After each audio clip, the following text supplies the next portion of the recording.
d'un dialogue hein, pour la cohésion nationale. Vous allez comprendre que depuis un certain moment, le docteur Denis Mukwege est dans un balai diplomatique au niveau national et sur le plan international. N'est-ce pas? Pourquoi? Pour parvenir à arracher la conférence internationale pour la RDC. Pourquoi la conférence internationale pour la RDC et pourquoi devons-nous soutenir la conférence internationale pour la RDC? Il a aujourd'hui un secret de polichinelle que nous sommes victimes d'une guerre par procuration.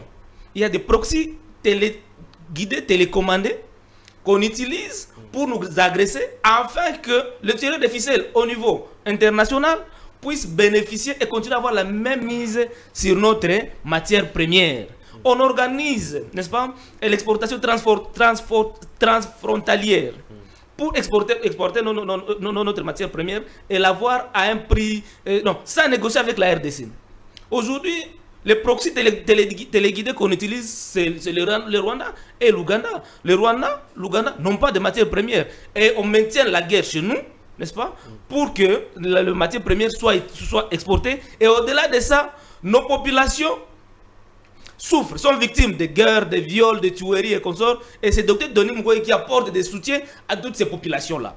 C'est pourquoi Denis Mukwege dit on ne doit pas continuer à limiter, n'est-ce pas, les conflits à un conflit bilatéral entre le Rwanda et la RDC, à un conflit triangulaire entre le Rwanda, l'Ouganda et la RDC, mais il y a la dimension internationale.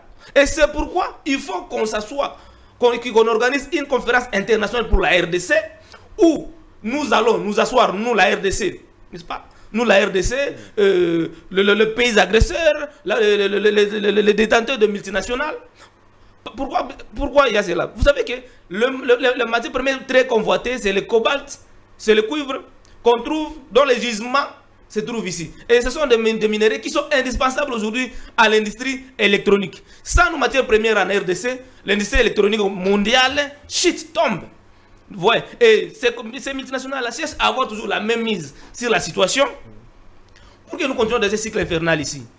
Les questions de dialogue, ça n'a pas commencé aujourd'hui.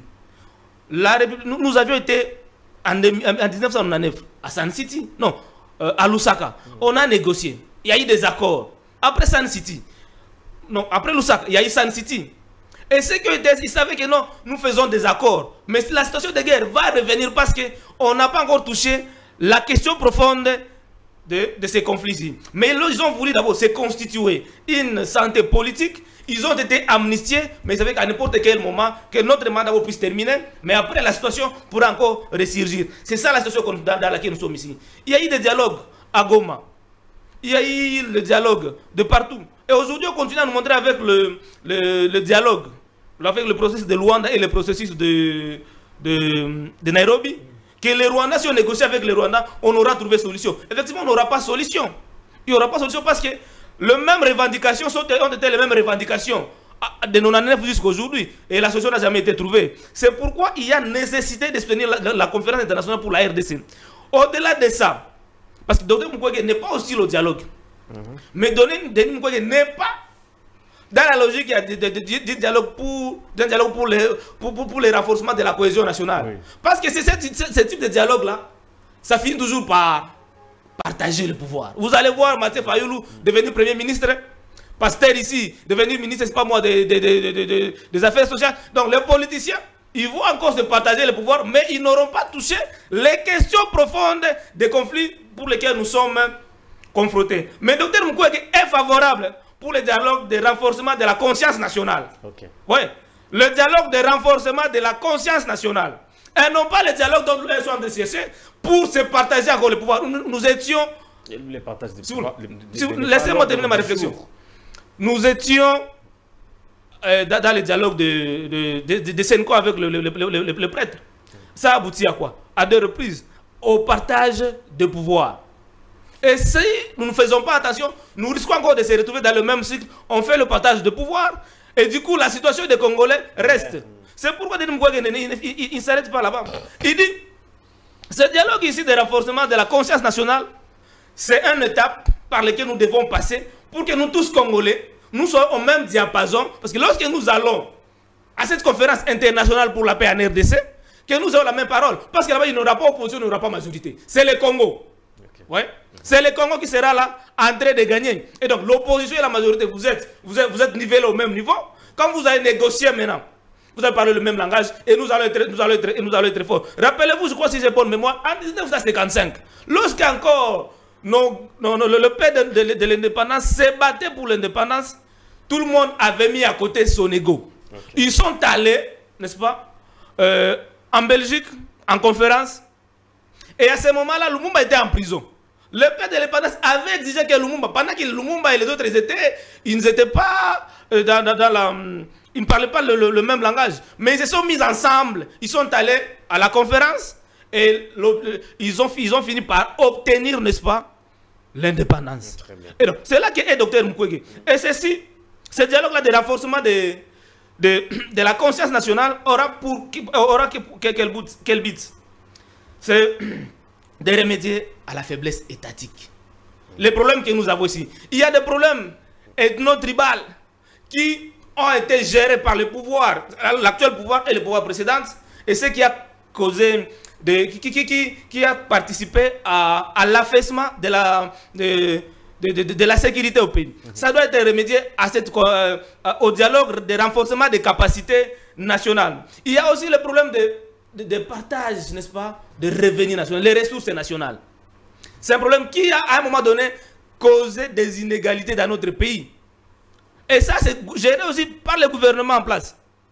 Mais également, on doit se rassurer de trouver cette fois-ci, n'est-ce pas, le mécanisme de nous organiser des élections non triquées. Parce qu'il y a aussi ce problème-là des élections au pays. Oui, il y a aussi ce problème des élections-là. Il faudra que dans le dialogue, ce sont les éléments, ce sont les bits-là donc Mukwege propose qu'on doit poursuivre et ça nous amène à être sur le même niveau.